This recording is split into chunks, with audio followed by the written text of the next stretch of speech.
What's up, guys? This is Coach Grant with First Down Training, and today we're going to be breaking down how you know if you are a Division One level wide receiver. So I'm going to be talking about some of the traits that I feel all Division One wide receivers have in common, and we're going to break down different facets of the game: route running, press releases, catching ability. So things that you maybe need to know if you feel like you're cut out to play at that level, or things you maybe need to have if you feel you're cut out to play at that level. So this first clip is going to be from this wide receiver from North Carolina, and he's going to be running just a simple post route with an inside release. But something I feel a lot of top tier wide receivers are able to do is think of more creative moves at the top of the route rather than just running their route. So let's talk about it, right? So he has to run a post route, and he's got a DB who's lined up in head up, like press coverage, playing catch technique. That's where a DB is like 2 yards away. He's essentially trying to make this receiver pick a release, right? So, or just like pick a direction of the route. If this DB can keep space between us, we eventually as a wide receiver have to go get up into my route, and he could cut us off if we keep that space. So with our release, obviously we got to close space.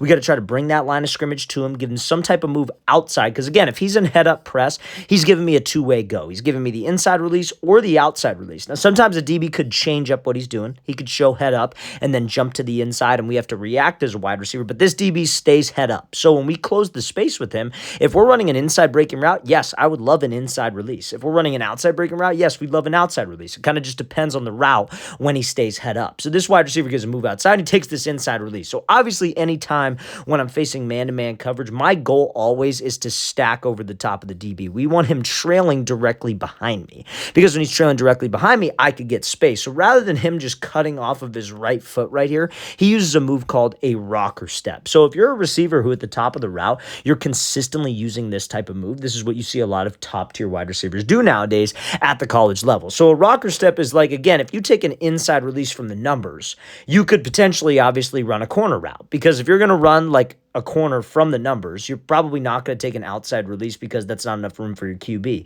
So we want to make it look like that. So instead of just stepping off of his right foot and cutting to the post, he steps with his inside foot first. So instead of going just right foot, he's going left. That first step with his left foot has got to be a sudden step. You're almost trying to shoot that straight down into the grass, and he is pushing off of this left foot to sell like he is going to be running that corner.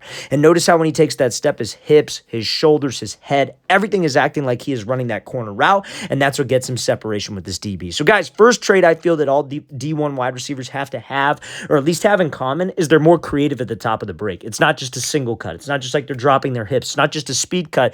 They have different things that they could do, and they rep those things over and over again so it becomes a habit. That's the key right there, you guys. A lot of people think that this is something that you could build overnight. It is something that you have to rep out consistently, day in and day out. Every time that you're training on the field, you are working on these types of moves so it becomes a habit when you are running these routes in a game scenario. Because I guarantee you, he's probably not thinking about running that move. I guarantee you he's doing it because it's a natural instinct, because he has repped it out so many times. So now let's talk about some stuff that you maybe need to include on your film to be able to play at that Division I level. Because if you're a high school athlete, middle school athlete, youth athlete, whoever, junior college watching this video, you're probably wondering like, well, what are some things that like a Division I coach might look for? Like, how do I stand out to him? And your film is the most important thing, right? Your film, like your varsity highlight tape, sending that to different college coaches. That's what's going to get you noticed. And on your highlight tape, you need to have specific types of catches. So what types of catches do they want to see? What shows that you have good ball skills? And that's what we're going to talk about next. But before we get into that, fellas, if you are a wide receiver or even a quarterback watching this video, we are going to be traveling out to 12 more states across the entire country for 2-day-long QB and wide receiver training camps this year. Next up on our camp tour, guys, are coming out to Charlotte, North Carolina, and then Austin, Texas. Both of those camps are completely sold out. But then you guys will be coming out to Las Vegas, Seattle, Chicago, Newark, Birmingham, Houston, Boston, Columbus, Boise, and Los Angeles, you guys. So fellas, you want some more information, want to sign up, go to that very first link in our description below. Our first 5 camps this year, San Francisco all the way down to Austin, Texas, those are all completely sold out, and all of our camps will sell out within the next couple of months. We only have a few spots available in Vegas, Seattle, Chicago, and Newark. The rest have a little bit more, but will fill up quickly. So guys, very first link in that description below. If you're local to one of those cities, would like to travel out, we'd love to have you out to train with us for 2 full days. So again, guys, very first link in that description below. Let's get back to this video. So this is a great catcher from McMillan from University of Arizona. I don't necessarily know how to pronounce his first name, but I'm sure you guys have seen him play. One of the best wide receivers in the country, and this is practice film, right? Now, when he comes off the ball here, gives a move, not the greatest route in the world, but I want you to pay attention to the catch, right? Like, this is just like a whole nother level of ball skills, being able to win a jump ball, being physical with your catches. Like this is just, it's insane, right? Like this type of catch you don't see a lot of wide receivers make.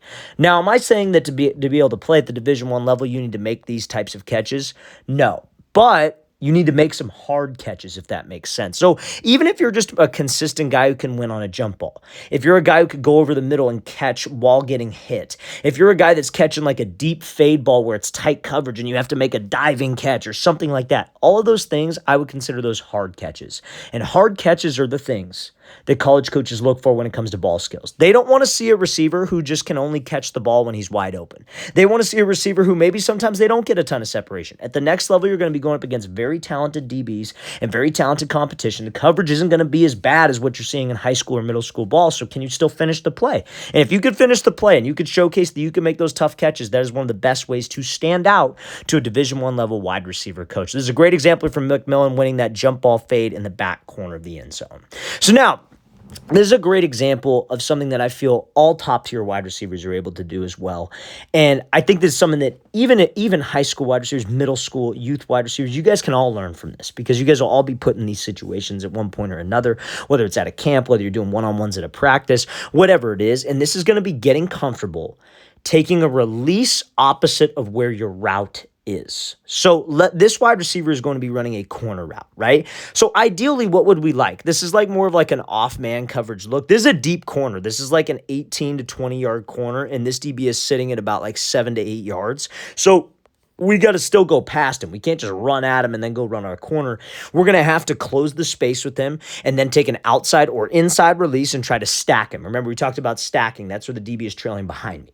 So he wants to run a corner route. Obviously, I'd love an outside release. But if that DB pre-snap is lined up outside shade or outside leverage, which means he just lined up a little bit more to the outside than where we are lined up, we are probably not going to get that outside release. So we have to get comfortable taking an inside release even when I have to run an outside breaking route, because at the next level, you guys, spacing is so important. This wide receiver is running a corner route, but what we probably have on the outside is we probably have like a curl or maybe like a hitch or something like that. So if your corner gets rerouted way over here and the corner route is right on top of the hitch, that's bad spacing. The DB on the outside could play both routes. So we have to make sure we give my quarterback room to make a read and also room to be able to throw me open and so we could get separation. So when he's here and gives this outside leverage look, this wide receiver doesn't force the outside release. What he does is he attacks the leverage and takes what the DB gives him to the inside. And you see the amount of room that he's able to give the quarterback to lead him. He's not running straight to the sideline and almost running out of bounds, right? So let's talk about it. So he comes off the ball, closes the space with the DB and gives a move. All we're trying to do is get him to just hold that leverage.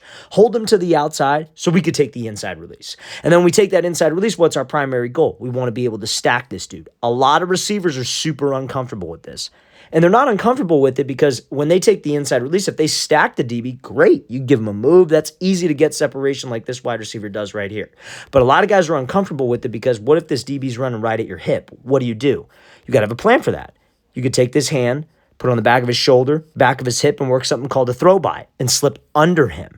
So you have to have a plan for that situation, you guys. And all top-tier guys, I always see it, are very comfortable with that. It's the same thing as if you were coming off the line of scrimmage and let's say you had a DB who was inside shade press and you had to run a post route.